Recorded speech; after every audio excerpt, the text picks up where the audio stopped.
Yeva Danielyan եմ։ Դա կապակցված տեխնոլոգիաների եւ տեխնոլոգիական նորարարությունների դերը անտառների պահպանության, անտառների վերականգնման ընդհանուր տարապաշտպանության մեջ բավականին լայն թեմա է։ Մի քանի գիտաժողովներ կարելի է իրականացնել թեմայի բազմաթիվ կողմեր քննարկելու շուրջ։ Այսօր մեր քննարկմանը ցանկանում ենք անդրադառնալ ՏՏ եւ տեխնոլոգիական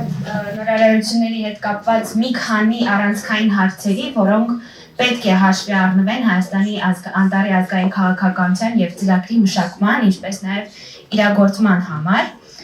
Առաջին հարցը, որը ցանկանում ենք քննարկել, կուղեմ Հայաստանի Հանրապետության Cadastre կոմիտեի ղեկավարի տեղակալ պարոն Levon Melikyanին։ Պարոն Melikyan, Cadastre կոմիտեն սկսել է ազգային տարածական տվյալների տեղեկատվական ենթակառուցվածքի ինստիտուտի բավական համարձակ նախաձեռնությունը։ Հարցս հետևյալն է. Ձեր կարծիքով ինչու է նշված գործընթացը կարևոր անտառների կառավարման եւ անտառապատման աշխատանքների պատշաճ պլանավորման համար։ Կխնդրեմ նաեւ մի քանի խոսքով անդրադառնալ նշված գործընթացին։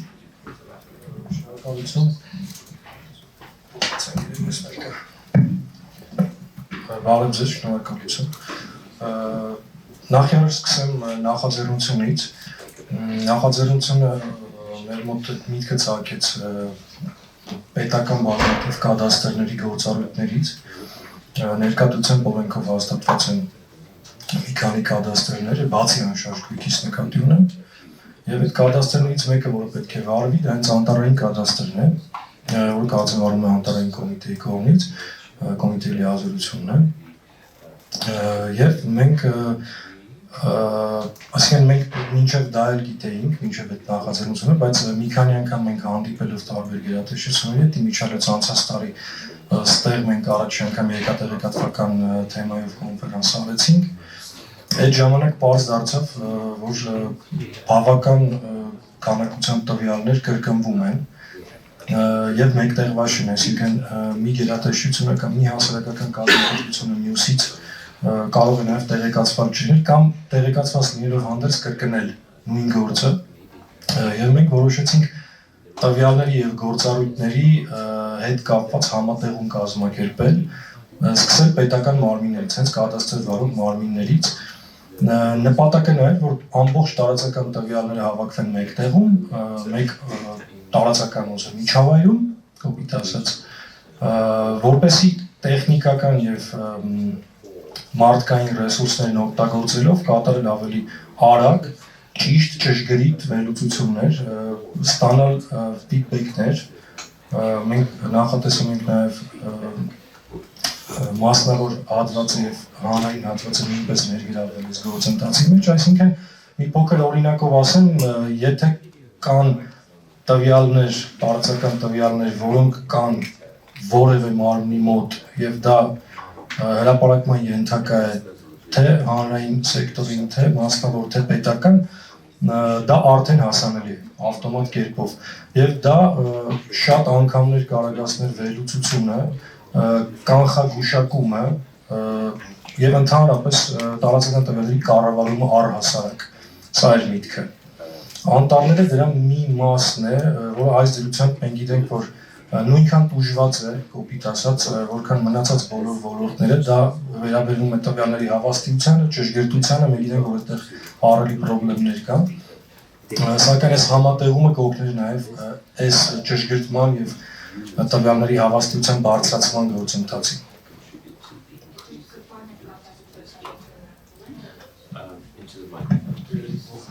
Լավ, ճշգրտման հետ կապված հարցը կրկնեմ, ձեռնարկում են արդյոք գործընթացներ։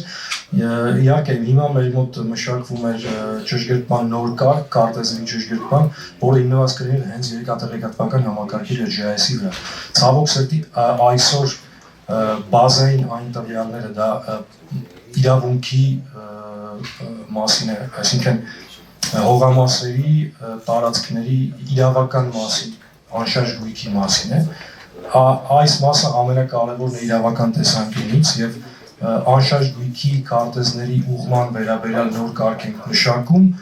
որը հիմնված կլինի հենց GIS տեխնոլոգիաների վրա, ի տարբերություն այժմ գործող համակարգի, որը բացարձակ կապ չունի երկաթեղեկատվական ներկա գործող տեղեկատվական համակարգերի հետ եւ վարվում է օֆլայն լոկալ համակարգչային միջավայրում, այսինքն երկի տարբեր հատվածներ եւ տարբեր ոլորտի տեղեկատվություն, եթե մենք ուզում ենք ստանալ, դրանք տարբեր կտորների են բաժանված եւ նույնիսկ մի համայնք մյուսի հետ համադրված չէ այսօր։ Եվ ուղղելը նման միջավայրում գրեթե անհնարին է։ Դրա համար այս պահին մշակվում է կարգ, որը կգործի նոր արդեն տեխնիկական համակարգի մեջ, որը դեռ ներդրված չէ։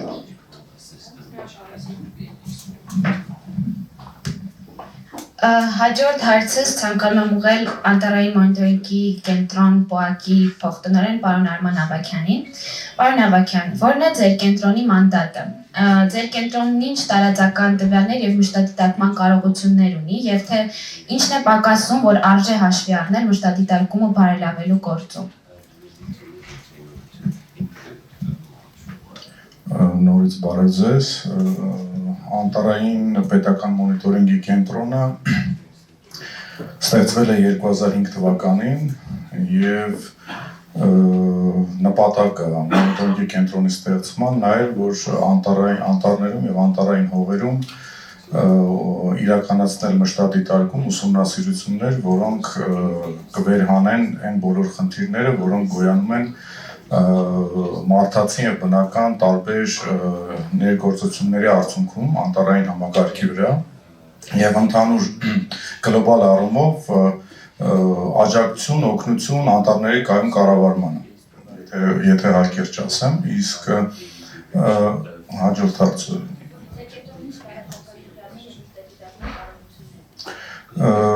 մեր կենտրոնը ուրեմն տարեց տարի էլ ավելի է մասնագիտանում աշխատատեղեկատվական համակարգերի եւ հեռահարզոնդավորման, ուրեմն հեռահարզոնդավորման միջոցով անտառի մոնիտորինգի իրականացման գործում։ Այս պահին ուրեմն օգտվում ենք Sentinel-2 եւ Landsat-8 արբանյակային պատկերներից, ինչպես նաեւ օգտվել ասել է այսպես, այսինքն մենք կարողանում ենք օգտագործել այդ արբանյակային պատկերները եւ տարբեր ինդեքսներ հաշվարկելով վեգետացիոն ինդեքս, հողի կազմի, խոնավության հետ կապված ինչ-որ ցուցանիշներ, քլորոֆիլի քանակի, պարունակության հետ կապված ցուցանիշներ, այնտեղ ունենք ուրեմն այրված տարածքների են NBR կոչվածը, այրված տարածքների ուրեմն ըստ ծանրության աստիճանի այրման ուրեմն հաշվարկներ ենք իրականացնում, իհարկե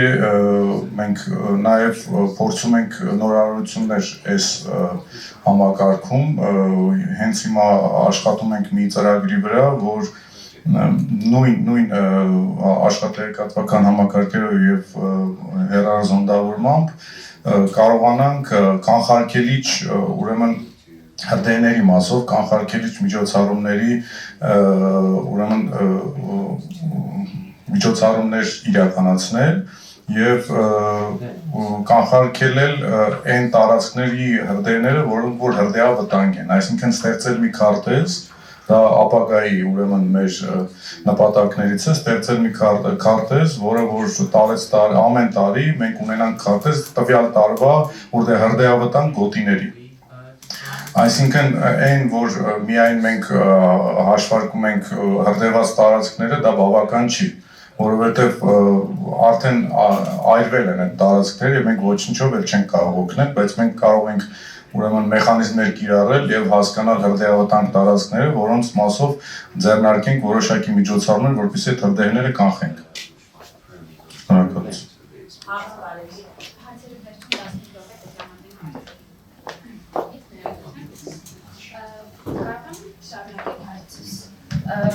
Ինչ եք կարծում կան արդյոք բաց թողումներ մշտադիտարկման մեջ, այսինքն որոնք բխում են ոչ բավարար օրենսդրական կարգավորումներից։ Կարող է օրենսդրությունը բարելավել այնպես, որ նպաստի բոլոր ասպեկտներով անտառի ավելի լավ մշտադիտարկում իրականացնելու։ Մշտադիտարկում իրականացնելու օրենքի բաց թողում միգուցե հետագայում որոշ օրենսդրական ինչ-որ նախաձեռնություններ, որոնք որ իրականացվեն, այսինքն օրենքներ, որոնք որ նոր կստեղծվեն, կարծում եմ պետքա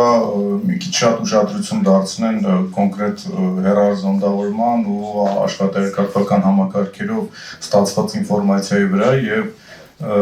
որոշ ուրեմն անտառ կառավարման կամ չգիտեմ անտառի հետ կապված որոշակի գործառույթներ իրականացնելուց դա հիմքում դնեն բաստողներից կարող եմ ասել նա որ տարբեր գերատեսչություններ նույն այնը չգիտեմ հայ անտառը մոնիտորինգը հնարավոր է այսինքն ուսումնասիրեն այդ նույն հրդեհված տարածքը եւ մեկը մյուսի հետ չհամագործակցելով ստանան ինչ-որ տարբեր տվյալներ, ես չեմ ուզում վատաբանել, ասենք ինչ-որ մեկի գործը կամ մյուսին ավելի բարձրացնել, բայց այն, որ հեռահար զոնդավորման միջոցով հնարավոր է ճշգրիտ ուրեմն գնահատական տալ տարածքի, արևադության աստիճանի վերաբերյալ, այսինքն դա անփոխարինելի է եւ ինչ-որ աչքաչափական մեթոդիկայով փորձել է տարածքը վերհանել եւ ասենք դա հրամցնել հանրությանը, կարծում դա արդեն անցյալում պետք է մնա։ Զուտ այս խնդիրը կա, որ համագործակցության, որ պետք է ընդհանուր մի ինչ-որ, չգիտեմ, մոտեցում լինի, որ բոլորի խոսքը մեկ լինի, այսպես ասեմ։ Ու դա ճիշտը լինի, ոչ թե ասենք ինչ-որ ամեն փորձի իր լիազորությունների կամ իր գիտելիքների շրջանում փորձի ինչ-որ հաշվետվություն ներկայացնի, պետք է լինեն հիմնավորված այդ բոլորը եւ կարծում եմ, որ պետք է բոլորից եկող ինֆորմացիան լինի նույնը, այսպես։ Ավելացնելու ես կուզեի ուղղակի անդրադառնալ մեր այս մարտահրավերին, որը որ մենք մինչև 2050 թվականը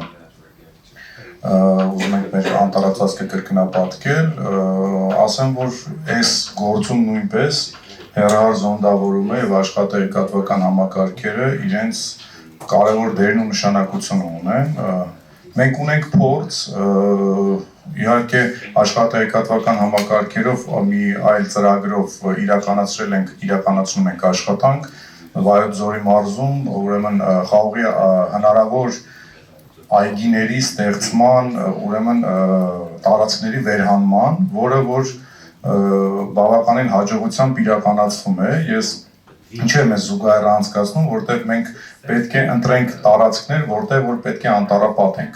Իսկ այդ տարածքների ընտրությունից շատ բան է կախված։ Եթե մենք ճիշտ տարածքներ չընտրեցինք, մենք չենք կարողանալու նորմալ իրականացնել մեր բոլոր ծրագրերը եւ մոնիտորինգի կենտրոնը ուղղակի վստահ եմ, որ կարողանա մասնակցել այդ process-ին եւ վերհանել են բոլոր տարածքները, որտեղ հնարավոր է իրականացնել անտառապատում։ Շնորհակալություն։ Շնորհակալություն։ Հաջորդ հարցը ցանկանում եմ ուղղել Synergy International Systems ընկերության փոխնախագահ պարոն Դավիթ Քոչարովին։ Mr. Kocharov, your company has developed IT solutions for USAID-funded initiatives in many countries that create a forestry and wildlife information systems. Please tell us about such systems and what do you think? Should Armenia consider such solutions? Thank you. Actually, I chose to speak in English because of the terminology. There's so much to translate, which is not very common.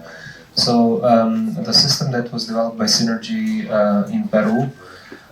is a monitoring system for harvesting, for zonifying the forest, and then planning, granting rights, forest planning, management, then transportation, transformation of the logs into actual furniture or whatever, and then the trade. So it's a complete cycle that is being monitored, which contributes to transparency, efficiency, and then also environmental protection by preserving species that, in case of proper forest zonifying and planning, can be maintained. Actually, as they say, a picture is worth 1,000 words. I would like to show a brief video which tells us about the system. And then maybe I can come back to the second part of how applicable that is for the Armenian case. Okay?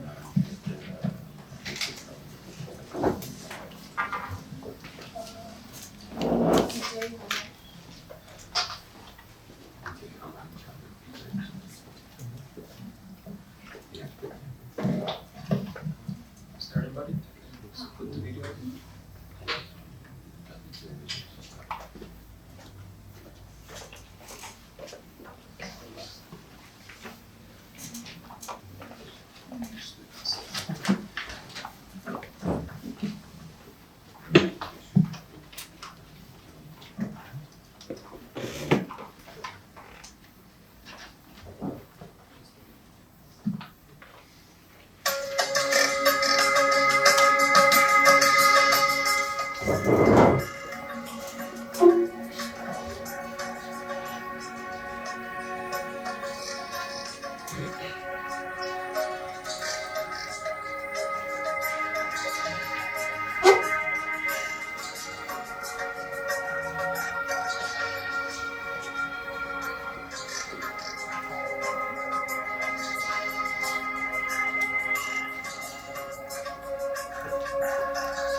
So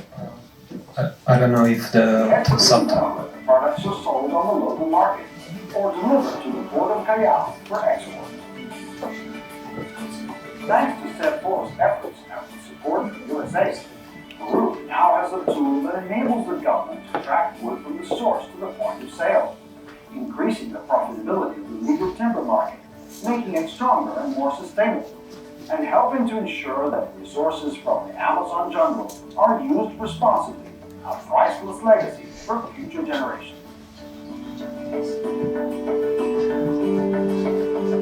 Yeah, the voice was enabled just in time for the end of the video. I don't know if the subtitles helped, were you able to follow, but basically maybe I can summarize. So there are two types of Amazon, Andean, and dry forest that the system covers, or the initiative covers.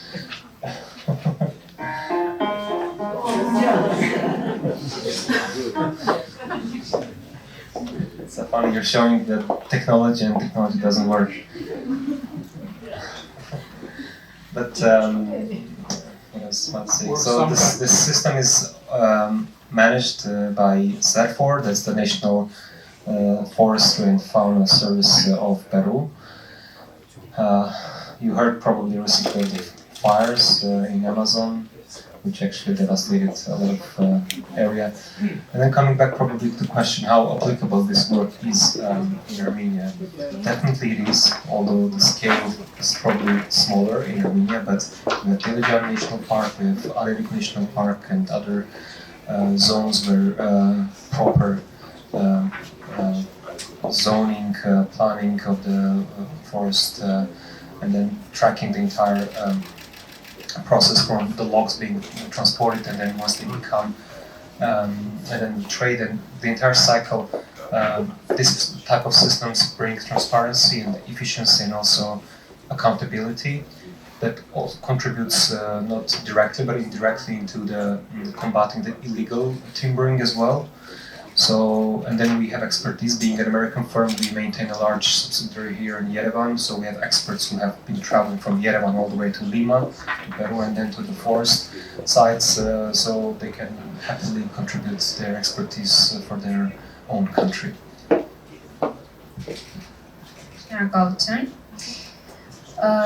Պարոն Arman Vermishyan, Կովկասի բնության հիմնադրամի ազգային համակարգող, ցանկանում հարցս ուղղել ձեզ։ Դուք խորապես հետաքրքրված եք տեխնոլոգիաներով, ձեր կազմակերպությունը օգնել է մի շարք բնության հատուկ պահպանվող տարածքներին, ներառյալ անտառներին, առաջարկելով եւ ներկայացնելով տեղեկատվական ՏՏ եւ այլ լուծումներ, ինչպիսիք են օրինակ սենսորները, օնլայն կամերաները եւ այլն։ Խնդրում եմ մի փոքր խոսեք ձեր ծրագրի մասին եւ հարցս հետեւյալն է. Ձեր կարծիքով անտառի ազգային քաղաքականություն եւ ծրագիր մշակողները ինչ պետք է հաշվի առնեն նմանատիպ տեխնոլոգիաներին վստահելիս։ Շնորհակալություն, նախ ասեմ, որ Կովկասի բնության հիմնադրամը շատ այսպես տարբեր ուղղություններով է աշխատում, եթե շատ կարճ ասեմ, մենք համաֆինանսավորում ենք պահպանող տարածքների ընթացքի ծախսերը, սկսած աշխատավարձերից վերջացրած կոմունալ ծախսեր, վառելիք եւ այլ, եւ ունենք մի շատ կարևոր կոմպոնենտ հիմա, որը պայմանական ասում զարգացման ծրագրեր, դրանք նրանք են, որոնք որ բերում են ընդհանուր առաջնահերթին մեզ համար պահպանող տարածքների հենց պահպանությունը լավացնելն է։ Առաջին հերթին բերում են պահպանության բլոկի բարելավմանը եւ իհարկե տարբեր տեսակի, ասենք էկոտուրիզմի զարգացումը եւ այլ։ Այն ինչի մասին որ հարցնում եք, դա պահպանության ծրագրերի, պահպանող տարածքների ընդհանուր մի մասն է, բայց շատ կարևոր մաս է։ Մենք գումարներ ենք ներդրում, որպեսզի նորարարական տեխնոլոգիաները ամենքերբ հիմա ներդրվեն պահպանող տարածքներում։ Դա միայն սենսորների չեն, դա ընդհանուր մի համակարգ է, որի կոմպոնենտներից մեկն է ընդհանուր այդ սենսորը հաստատած։ Այս պայմանությամբ օրինակ մենք 3 տեղ պիլոտային ծրագրեր իրականացրեցինք, Արփիլիչ ազգային պարկում արդեն երկրորդ տարին է գնում, անցած տարի մենք օնլայն կամերաներ տեղադրեցինք, այս տարի արդեն ներքին ցանց ենք ստեղծել այդ point-to-point ասված անտենաներով ընդհանուր մի համակարգի եւ հենց հիմա հեռախոսով կարող են մտնել տեսնել թե ինչ է կատարում Արփիլիչի որևէ մասում։ Երկրորդը դա ուրեմն Դիլիջան ազգային պարկն է, որտեղ 10 կամերա արդեն տեղադրված են, օնլայն կամերաներ։ Էլի ինչ եմ ասում պիլոտային է, որովհետեւ տարբեր տեղի տարբեր մեխանիզմներ են, մեթոդներ են նաեւ կիրառում, եթե ասենք Արփիլիչում այդ ներքին ցանցի արդեն անցանք, Դիլիջանում դա այնքան էլ հեշտ չի, մենք հիմա ամեն առանձին կամերա իր ինդիվիդուալ ձևով է, այսպես ասած աշխատում, եւ հիմնական ճանապարհների վրա է տեղադրված։ Հասկանալի որ Դիլիջանը այդ խնդրով մենք չենք կարող ամբողջությամբ փակել, որովհետեւ ոտերից ուզեն կարող են մեքենաներով փայտանել։ Ամեն դեպքում փորձարկումներն են գնում։ Երրորդ տեղը, որ Խոսրովի անտառն է, այնտեղ տարածքներում ներսում արգելոցի տեղական ընդհանրապես ոչ մի կապ չկա։ Մենք հիմա Խոսրովի Խաչատուր տեղամասերում ոչ միայն օնլայն կամերաներ դրվեց, այլ նաև այդ ներքին ցանցը ստեղծվեց։ Հիմա հաջորդ տարի մտածում ենք արդեն ռադիոկապի ստեղծման, IP հեռախոսներ որոշ տեղերում տեղադրվեն։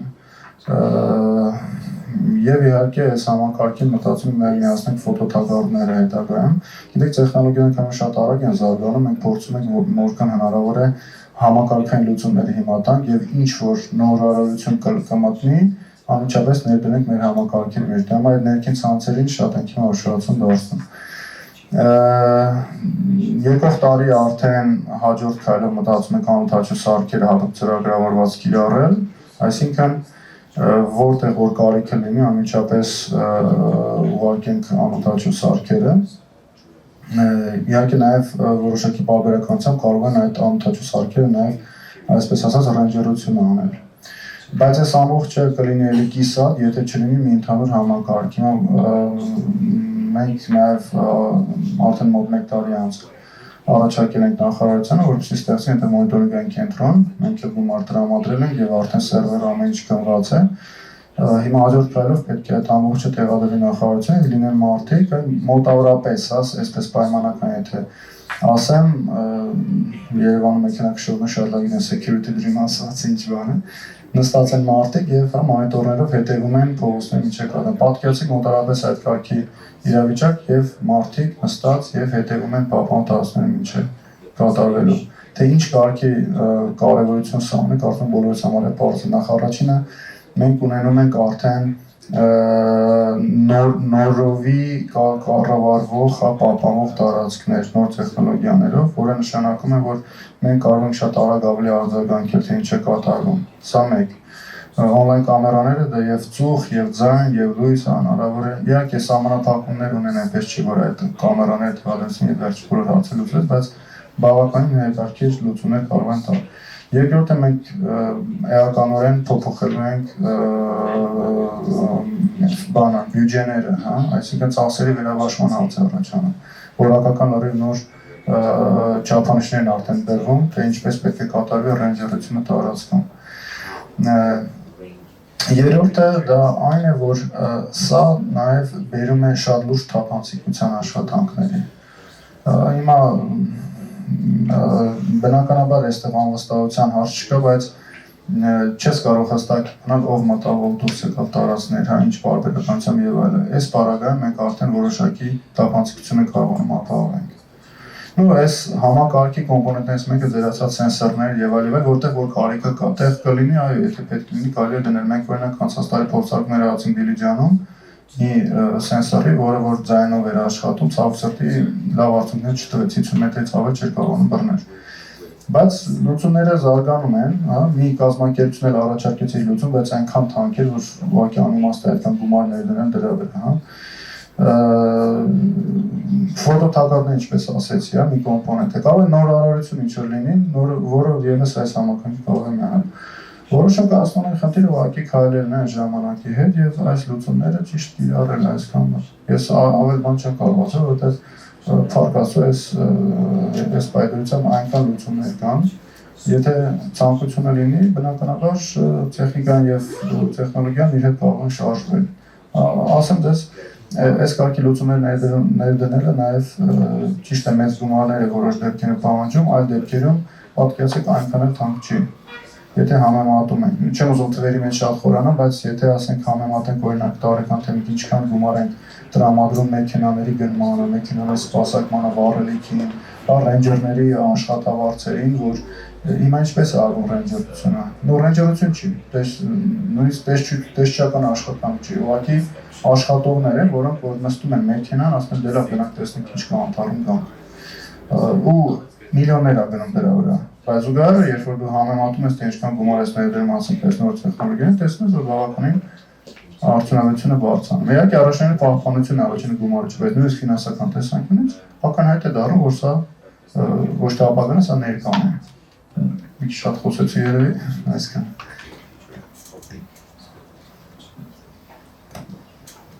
Հաջորդ մեր քննարկման մասնակիցը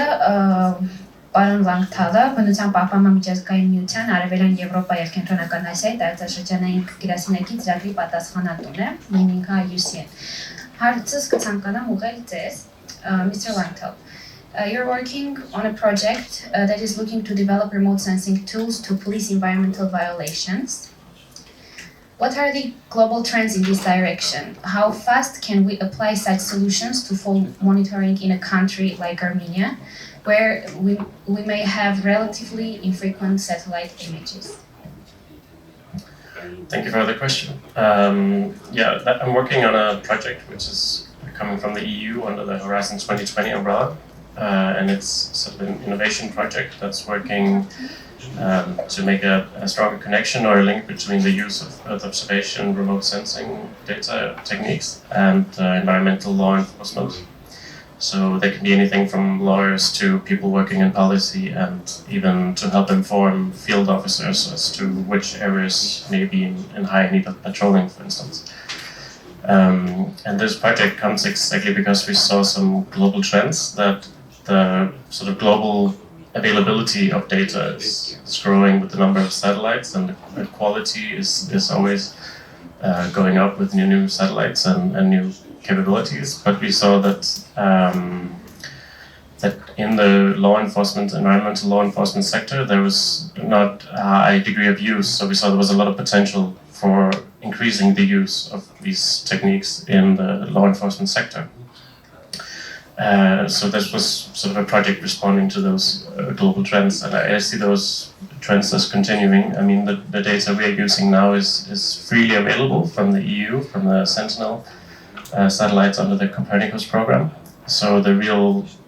cost that is for using this data is to processing the raw data from the satellites into maps and images that you can use. And the data we use has this resolution of 10 meters by 10 meters. So it's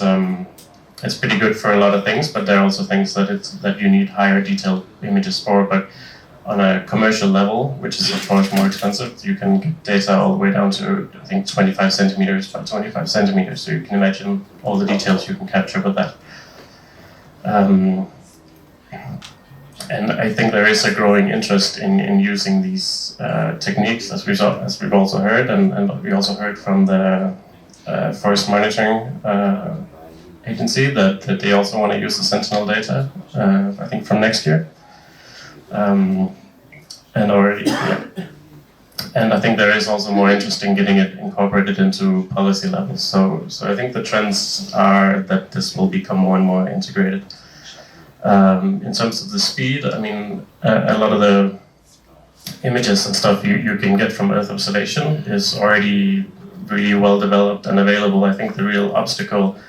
that we're facing at the moment is integrating it and putting it into use and overcoming these obstacles of the price, which I think is dropping worldwide with more availability and more people who are able to work with the data. So it's a question of, I think, raising awareness of the availability and the reliability of the data, and just sort of slowly putting it into motion in more and more sectors, and it becomes more and more mainstream, and that's what it'll take on. So one of our big tasks is this communication and how we get the word out that this is a good solution also for environmental law enforcement. And you also mentioned that for Armenia, maybe the data is not as frequent, but for these Sentinel satellites we use from the EU, I think they do pass here as almost as frequently as other places. So they have a repeat cycle of every 5 days. So that's very, very useful for most of the things that we will be interested in using them for. Something like real-time monitoring of forest fire might be not frequently enough. But for the majority of other aspects, I think that's the images are there, the data is there.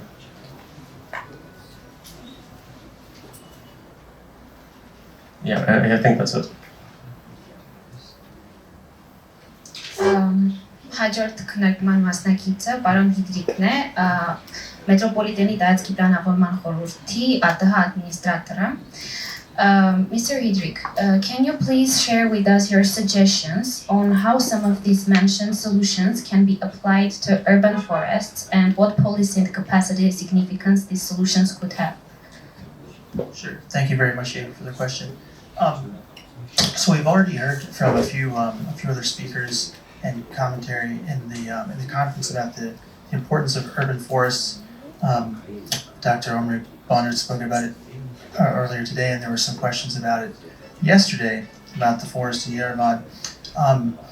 So just quickly to speak about urban forest, Alen yesterday pointed out that 5.1% of Armenia is in urban land, and some small, not quite clear how much that is in forest cover. In the U.S., it's 6.3% is urban and community land, so settlements of any size, and about 42% is tree cover, based on U.S. Forest Service research. So that it's not the largest portion of your national forest program, but it is a tangible portion of it. And because a lot of people live in close proximity to those, to that trees and that land cover, those are very important in providing social and biophysical benefits to those folks. And so another thing to remember about urban forests is that on the individual tree level, maintenance tends to be more intense. It's essentially arboriculture. And because of that, technology tends to play a large role. So technology comes in as far as I can see, in a sort of top-down and a bottom-up way. The top-down form of assessment would be with remote sensing tools, which colleagues have spoke about. Typically, you use high-resolution satellite or aerial imagery to inventory and delineate tree canopy in an urban area. You can use medium-resolution imagery like Sentinel or Landsat, but because the pixels are much larger than an individual tree and the urban environment is very heterogeneous, you have to use some techniques to decompose that into sub-pixel components. Of course, the advantage of those is they're free, and they have a higher temporal resolution, which is to say they image the area more frequently. Another benefit that you can use medium resolution satellites for is thermal imagery, because one of the main benefits of urban tree canopy is the reduction of the urban heat island effect, and with climate change, that's going to become worse. I mean, we're going to see more heat-related illnesses, and so that can image and find out hotspots in the literal sense, which you can target for urban tree plantings. Now, as I said earlier, urban trees are essentially a form of green infrastructure. They're intensively managed, and because of that, they're usually tracked in some form of asset management system, which is underlying by standard relational or object relational database. And those tie into some of the approaches we heard for people tracking their data today and yesterday as well. For instance, the Greenbelt movement, where they inventory all their trees and send them to a central database. And now you can do that sort of thing using apps on your smartphones and etc. And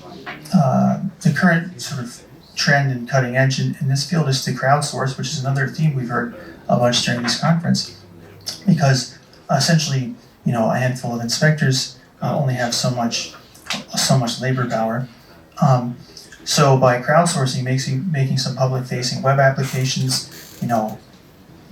all the trees in town. Here's my tree. You can report on it. Not only do you get some inspection information, but you can also it's also a form of community engagement and getting the public involved. You can have schools use those things and get yearly data from them, and there's the environmental education aspect, etc. The last thing is with additional GIS information,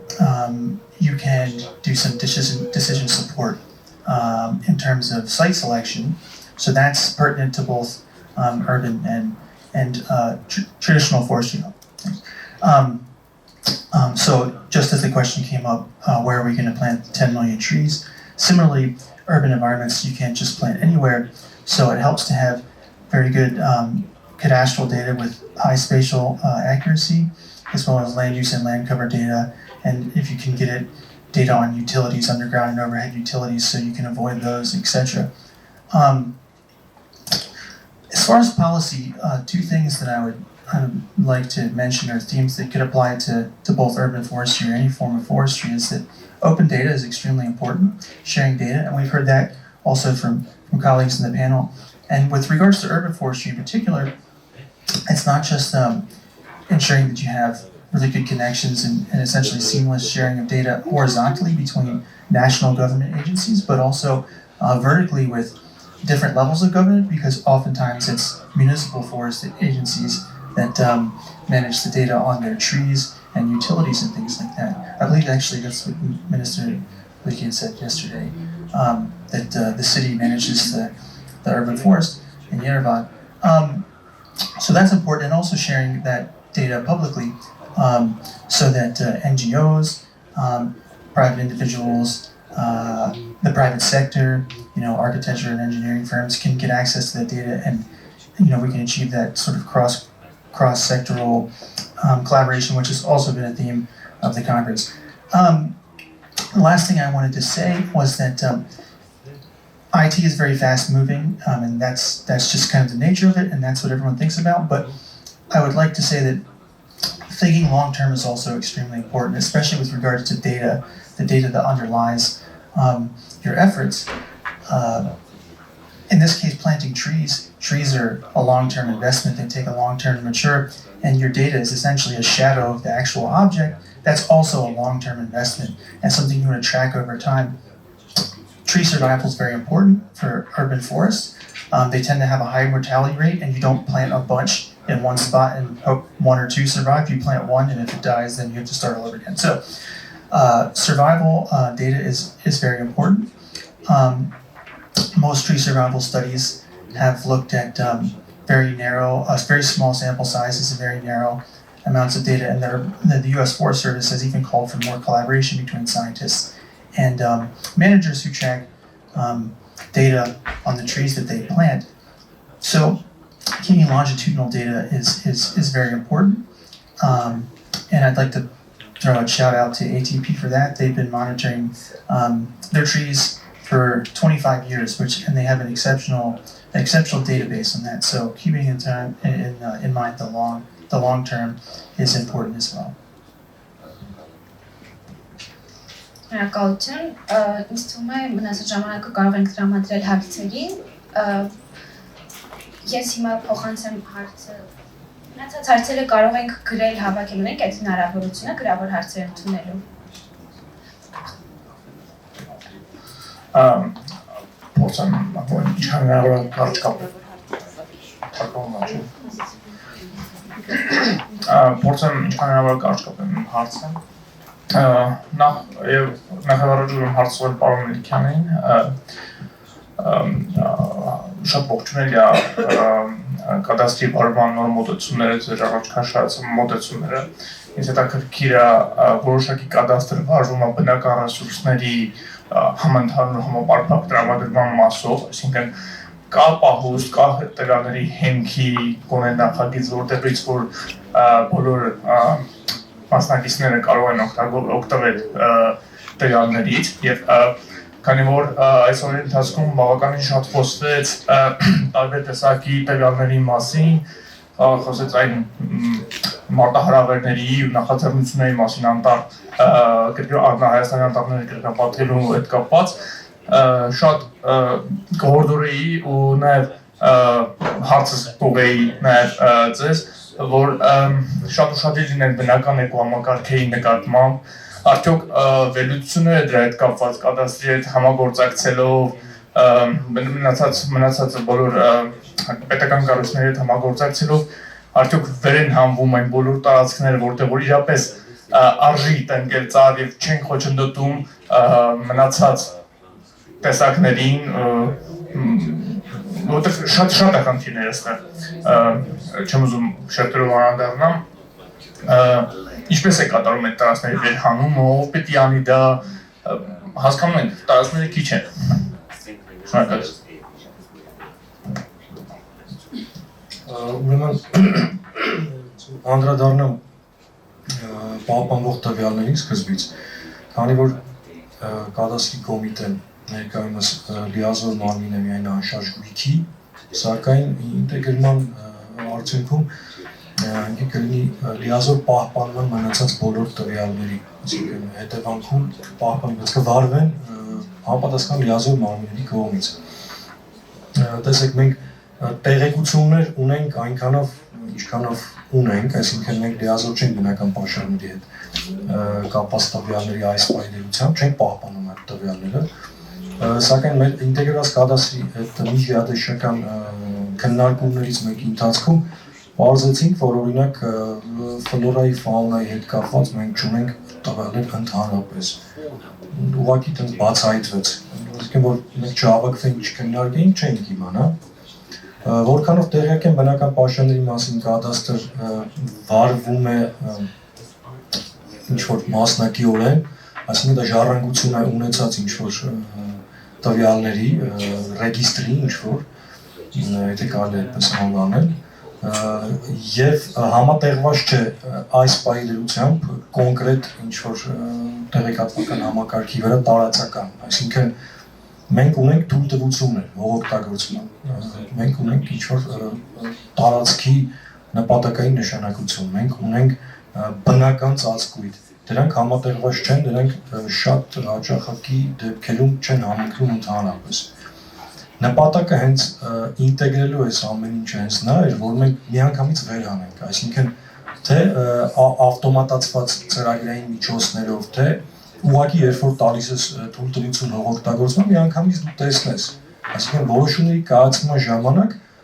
միանգամից բոլոր մարմինները կտեսնեն, որ այստեղ չի կարելի, այսինքն հատկացում անել ինչ-որ կոնկրետ հողօգտագործման, այստեղ ավելի նույնը ինչը դուք հարցնում եք ծառատնկումների հետ կապված, որոշումների կայացման համար շատ կարևոր են վիզուալ, այսինքն կոնկրետ ակնադիտական վերլուծությունները, ոչ միայն մեքենայական, որովհետև շատ դեպքերում կայացնում են որոշումներ ուղղակի չունենալով տվյալներ, պատկերացրեք։ Եվ երկրորդ մասը ձեր հարցի պատասխանատու լիազոր նույն մարմինները, սակայն երբ որ որոշումը կայացվում է ինչ-որ հանձնաժողովի դեպքում, օրինակ, երբ որ փոխվում են հողի նշանակությունը փոխում են, գոյություն ունի երկու հանձնաժողով, մեկը ժամանակավոր սխեմաների այն համայնքների, որոնք չունեն գլխավոր հատակից, այդ ժամանակավոր սխեմաների շրջանակում են կատարվում փոփոխություններ, դա մի հանձնաժողով է, եթե գոյություն ունի գլխավոր հատակից համայնքի երկրորդ հանձնաժողովն է գործում, գործառույթները համարյա նույնն են, այսինքն կան պետական մարմիններ, որոնք տալիս են իրենց կարծիքը փոփոխության վերաբերյալ, բայց այդ կարծիքը տրվում է, ոնց ասեմ, ունենալով շատ քիչ տվյալներ, մեղմ ասած շատ քիչ տվյալներ, եւ այս պայմանությամբ սուբյեկտիվության բաժինը շատ մեծ է։ Շատ դեպքերում որոշումները կայացվում են ուրիշ տեսանկյունից վերլուծության արդյունքում, այսինքն ինչ-որ մեկը ունի ինչ-որ նպատակ, ինչ-որ ներդրում, ինչ-որ ծրագիր, այսինքն մենք այս կոնկրետ լոկալ հարցից դուրս չենք գալիս, մենք ունենք ավելի ընդլայնված պլանավորում, ընդլայնված զոնավորում, ինչ-որ տեսլական գոնե մոտակա 10 տարվա կտրվածքով, ոչ համայնքի, ցավոք սրտի, ոչ պետական մակարդակով, եւ սա, այսինքն մեկը մյուսին այսպես կանգնեցնում է, այսինքն մենք որոշումներ չենք կարողանում կայացնել, որովհետեւ չունենք այս տվյալները, տվյալները չունենք, որովհետեւ չենք կարողանում կայացնել որոշ որոշումներ, մեկը մյուսին փոխանցելով այսպես կանգնացվում է այս իրավիճակը։ Մենք պետք է համատեղենք եւ շահագործման մեկ պլատֆորմ տրամադրենք, այսինքն տարածական տվյալների ենթակառուցվածք,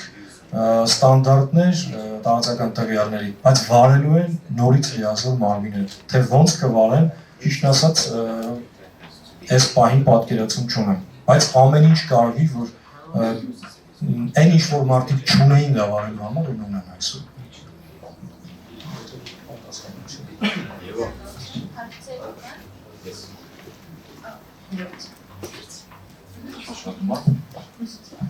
Շնորհակալություն շատ հետաքրքիր ելույթների համար։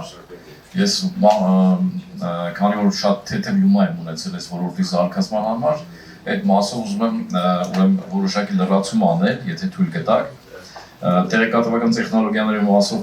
ճակերտավոր մի փոքր խափանում ունեցանք, բայց կյանքում ինքը չի խափանում ու շատ լավ է դա, որովհետև մեր ոլորտում նկատի ունեմ բնական ռեսուրսների կառավարման, մասնավորապես անտառների կառավարման ոլորտում, դրանք գալիս են ու մենք մոտ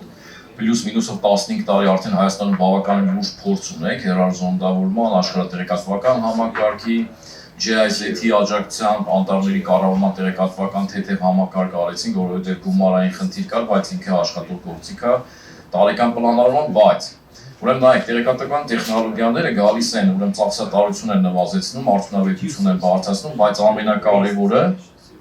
նվազեցնում են կոռուպցիան, իմիտացիաների եւ մանիպուլատիվ գործիքակազմի կիրառումը, որոնք իներցիայով մինչ այսօրս ցավոք սրտի մենք ունենք։ Այստեղ նաեւ շատ կարևոր է քաղաքական կամքը, թե ինչքանով մեր երկրի իշխանությունները թույլ կտան այդ գործիքը զարգանա, որ թափանցիկ կառավարում մենք ունենանք այդ ոլորտներում։ Ինչ որ վերաբերվում է մեր հարգելի Արաքելյան տարոնի բարձրացած խնդրին կադաստրի կոմիտեին, ուրեմն այստեղ համագործակցությունը շատ կարևոր է տարբեր գերատեսչությունների միջև, որովհետև կադաստրի կոմիտեն իրավական կադաստրներ վարում, իսկ ամեն ոլորտ իր ոլորտային ֆիզիկական թեմատիկ կադաստրը, որը որ ըստ էության կաղում է, մեղմ ասած, եւ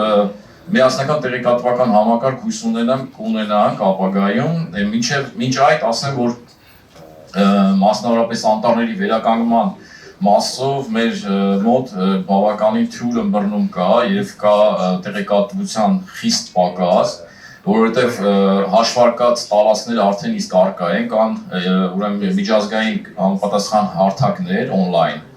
որին վերաբերյալ ես Facebook-ում շուտով հղումներ կանեմ եւ բարձրաբանում կտամ Հայաստանում ինչքան է հնարավոր անտառ դնել, 1 կիլոմետր քառակուսի պիքսելով արդեն տարածական քարտեզները կան, մի քանի աղբյուրներով, թե հնարավորությունները Հայաստանում ինչքան են, ավելի քիչ ենք այսօր ներկայացնում ենք, բայց մենք հայկական խմբով արդեն իսկ վերջացնում ենք հաշվարկները, հաշվառելով հողօգտագործման քարտեզները,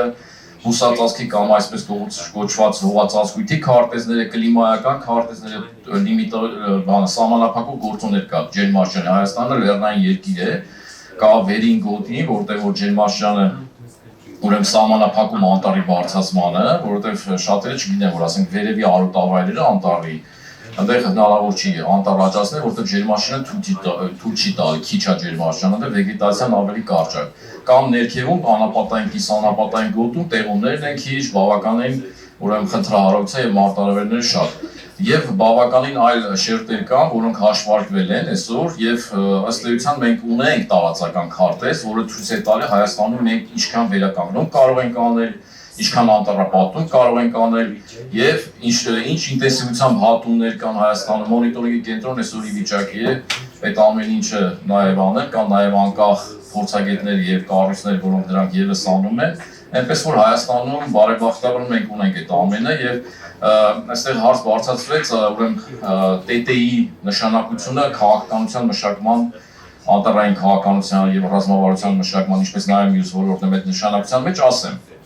երբ որ ցանկությունները եւ հնարավորությունները, չէ, ուզում եք մեկտեղեք եւ հասկանաք ինչքանով է ձեր ցանկությունները իրականության համապատասխան, եթե իհարկե ցանկությունները այլ սուբյեկտիվ հետաքրքրությունից չեն բխում, ապա ՏՏ ոլորտը տվյալ դեպքում տարածական տեղանունը մասնավորապես աշխարհատեղեկատվական համակարգի եւ հեռարձողության այդ ինտեգրումը թույլ կտա, ինչպես ասում են, իմացության վրա հենված, գործի վրա հենված շատ արագ, ավելի քիչ ծախսատարությամբ եւ բավականին բարձր ճշտությամբ ստանալ ինչ կարող ենք մենք անել եւ իրական թիրախներ կարելի է ընտրել դրանց հասնելու համար։ Այնպես որ ՏՏ-ն բավականին լավ գործիք է եւ մենք գնալու ենք այդ մասով թափանցիկ ամենակարևորը թափանցիկությունը ապահովելու եւ կադաստրի կոմիտեն ցավոք սրտի մեր հարգելի կոմիտեի նախագահն հիմա հրաժարական տվեց, իր որի վրա շատ մեծ հույսեր ունեինք, բայց հույս ունենք, որ այդ համակարգը ի վերջո միասնական ինտեգրված համակարգը կկայանա եւ բոլոր օգտագործողները, բոլոր գերատեսչությունները, մասնավորապես բնապահպանության նախարարություն այսօր շրջական միջավայր, գյուղատնտեսության ոլորտը, քաղաքաշինությունը, բոլորը միասին տեսնեն որտեղ ինչ պետք է անել։ Շնորհակալություն։ Միացված է։ Շնորհակալություն։ Ուրեմն իմ ձեռքում հիմա կառավարության որոշում կա անտառի հիմնման եւ պահպանման միջոցառումների վերաբերյալ։ Ցավոք սրտի այս որոշման հանձնարարականում նշված նախարարությունները արդեն չկան իրենց հարցը չեմ կարող ուղղել, գյուղատնտեսության նախարարություն, բնապահպանության նախարարություն, մշակույթի նախարարություն, այս հարցերս երևի կգնան այնտեղ, որտեղ այդ նախարարություններն են, հիմա ստիպած պիտի հարցս ուղղեմ միայն կադաստրին։ Իմ հարցի մտահոգության առաջի երկու մասը արդեն տրվեցին, մեկը որ նախորդ տվյալները որքանով են որ ձեր մոտ կան, եւ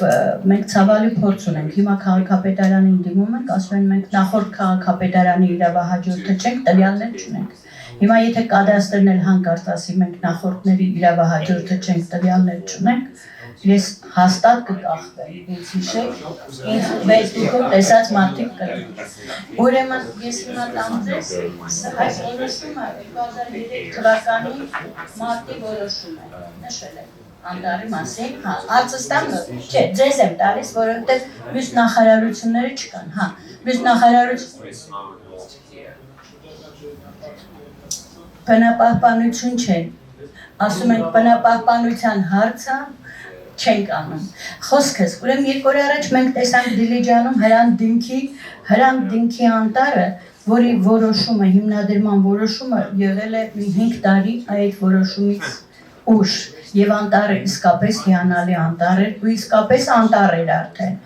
Իսկ Երևանի կենտրոնում, Իսակովի պողոտայի, Աթենքի, Լենինգրադյան փողոցների մեջտեղում, հենց կենտրոնում անտառ հիմնելու այդ որոշման մասին, այ բոլորը, ովքեր որ չկան, այդ որոշումը այնտեղ են։ Մենք կադաստրին ամիս ու կես հարցում ենք ուղարկել, կներեք, ստիպված եմ ասել, հայտարարել,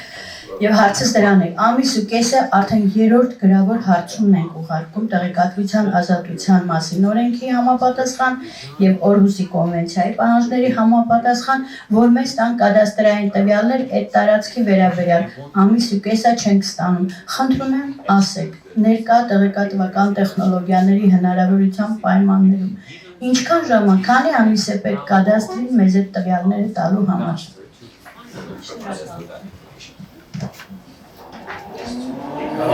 Ուրեմն ասեմ, մեր մոտ պահպանվում են բոլոր գրանցված իրավունքները, Եթե գործում է ինչ-որ ծրագիր կամ ինչ-որ գլխավոր հատակից, որը համայնքն է պատվիրել կամ ծրագրել քաղաքը, Երևանի քաղաքապետարանը, շատ հնարավոր է իրենք մեզ տված չլինեն եւ ավելի տրամաբանական է, որ մեզ տված չլինեն։ Ամեն դեպքում, եթե չի ստանում կոնկրետ ինչ-որ ծրագիր, կոնկրետ այս դեպքում անտառ հիմնելու, վերջում չի դառնում անտառ եւ չի ստանում գրանցում համապատասխան, դժվար թե մենք ունենանք։ Եթե իրավունքի մասին է խոսքը, եթե կադաստրային նախքին թե ներկա, ինչ-որ մի բան ես երևի լավ չեմ հասկանում կամ դուք գրելուց ինչ-որ լավ չեն հասկացել մենք ամեն օր չեք պատկերացնում ինչ քանակի նման հարցման ենք պատասխանում, ես ծավալը տեսնում եմ օրեկան, ինչի՞ց որ ձեր հենց հարցումը անցել է ինչ-որ միտեղ կորել է, մենք բոլոր նմանատիպ հարցումների պատասխանում ենք 5 օրյա ժամկետում մաքսիմում 15 օրենքով, այնպես որ կարող է գրել ղեկավարին ուղիղ, ոչ ստորաբաժանում, եթե ինչ-որ խնդիր է առաջացել։ Խնդիր չկա, տվյալ ունենք, տրամադրում ենք, ընդհանրապես խնդիր չի։ Շնորհակալություն։ Ես չեմ կապում, ես կարճ եմ ասելու էլի, Աշոտ Մեզրան սպառնայի լեզման կենտրոն, պարոն Մելիքյան, քանի դեռս եք ընկել, դուք ես ուրեմն քաղաքապետարանին, կարճ եմ քաղաքապետարանին ակտիվ սիտերային կայք եմ բացել, առաջարկ եմ արել Երևանի քաղաքի գույքագրում, ժողով ձեզ էլ եմ ասում, խնդրում եմ քվեարկեք իմ առաջարկի օգտին, մինչև քաղաքը չհաշվենք ծառերը, սա մնացած մուծիտ է, բայց հարցն եմ տալիս, ձեզ կոնկրետ հարց է ասում եմ ինչն է, դուք ունեք դες բաները, գյուղատնտեսները լեյկա սարք ունեն, այդ լեյկա սարքը դու ես որ խնդրենք մեզ արենդայով պետակ, Այդ հարցերի խնդրում եմ մեկ էլ Արմանին, Արման ջան, ծրագիր 15 միլիոն է, եթե իրանք լեյկան տան 6.5 միլիոն դրամ դա է, 8.5-ը ձեր վրա է, տվեք հաշվարեք քաղաքը, որովհետև մինչև չհաշվարենք, գույքագրենք ցած սուտ բաներ է, էլի քանի տարի է։ Վերջին հարցը լսենք եւ վերջացնենք ամփոփենք։ Հարցեր կան։ Շատ շնորհակալություն, շատ հետաքրքիր քննարկման համար։ Ավելացնելու բաներ ունեք։ Շնորհակալություն, կհանդիպենք ներքև։